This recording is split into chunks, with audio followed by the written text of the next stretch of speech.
પંચમહાલના ગોધરામાં ભારે વરસાદ છે। નીચાણવાળા વિસ્તારોમાં પાણી ભરાઈ ગયા। પોલિટેકનિક કોલેજ તરફ મેશ્રી નદી પરનો જે બ્રિજ છે તે ડૂબી ગયો છે।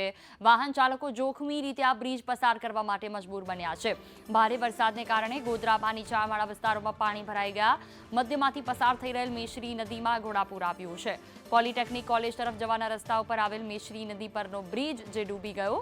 મેશ્રી નદીના પાણી બ્રિજ પરથી થવા છતાં વાહન ચાલકો ઉપરથી જોખમી રૂપે વાહન લઈને પસાર થઈ રહ્યા છે।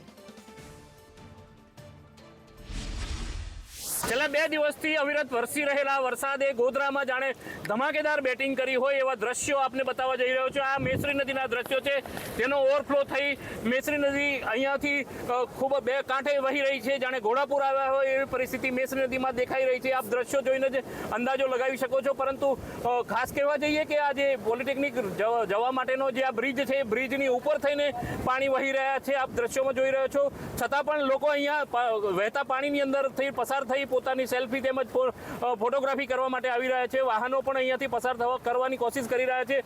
જોખમી રીતે પુલ ઉપરથી પસાર થતા આ પાણી અચાનક વધી જાય તો જાનહાનિ થઈ શકે તેવી શક્યતાઓ દેખાઈ રહી હોવા છતાં આ જે બ્રિજ છે, બ્રિજની ઉપર જે પાણી વહી રહ્યા છે, વહી રહેલા પાણીની અંદરથી જોખમી રીતે પોલીસ બંદોબસ્ત હોવા છતાં લોકો અવગણીને અહીંયાથી પસાર થઈ રહ્યા છે। ત્યારે ગોધરામાં અવિરત રીતે વરસી રહેલો વરસાદ હજુ પણ આ બ્રિજ ઉપરથી પાણી વધારી શકે છે, તેમજ નીચાણવાળા વિસ્તારની અંદર લોકોને આપદા વધારી શકે તેવી શક્યતાઓ દેખાઈ રહી છે। હર્ષદ મહેરા, સંદેશ ન્યૂઝ, પંચમહાલ।